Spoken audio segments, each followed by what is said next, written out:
These journals started when I was just trying to make sense of myself, when I needed a place to lay out my thoughts and feelings on the paper. This is me bleeding onto the page, my pain, my heart, my confusion, my prayers, my tears. These words became the soil for healing, cost me everything. At the time, I wasn't writing for the world. I was writing for my survival. This journal held my tears, my prayers, my rage, things that I was not comfortable to say out loud. They were the mirror that helped me see what I was carrying, which is why I ended up putting my journals into this book specifically for me. I will never release this because I feel like this is something that helped me birth this. When I look back, I can literally see my growth in the book. Like, I started in March. My plan was not to write a book. My plan was to understand myself, which is why I started journaling. And I never believed in journaling at first. So when I started it, I was like, okay, this actually helps me. It helps me put all of my thoughts onto the page because I was an overthinker. I had so many thoughts in my head. And I think that contributed a lot to my anxiety.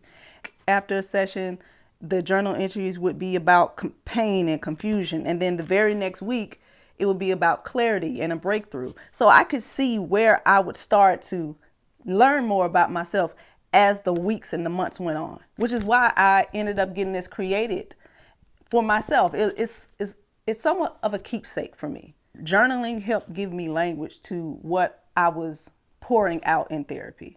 At the time, I did not know that I was writing a book, but I will say the first journal entry was in March, and I remember writing, and I couldn't even read my journal entry aloud in therapy because I was just it was too emotional, too vulnerable for me. So I sent it to my therapist and she read it out loud, and I was cringing as she was reading it.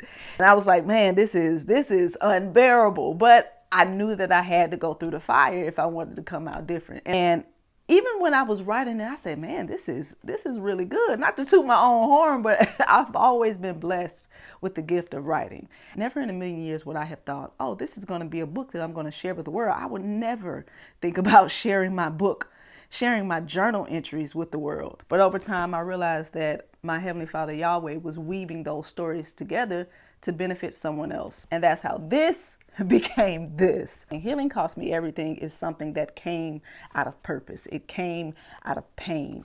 And I am so proud of this work. I actually dedicated it to my therapist because she was the catalyst. I dedicated this book to the people who helped shape me. And I also dedicated it to the moment that helped shape me, which was the heartbreak, the pain, the breakdown and breakthrough.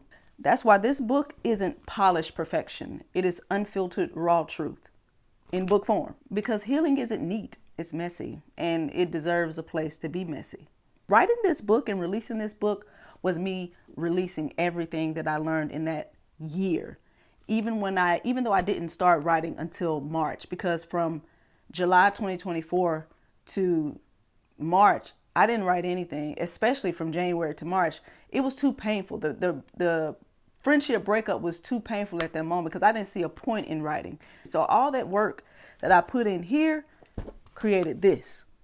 This is proof positive that if you do the work, you can come out to this. This is proof of my healing. This is proof of my clarity. This is proof of my breakthrough.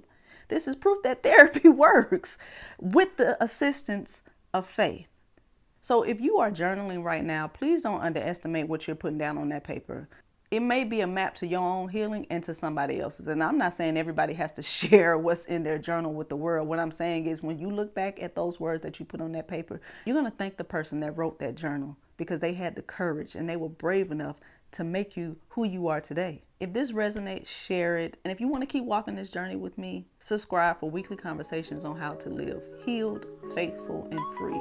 Drop in the comments and tell me, what did you notice the most about yourself reading back in your journals, if you journal? And if you don't journal, tell me, what do you do to document your progress? This is Kara Speaks, and I'll see y'all next week.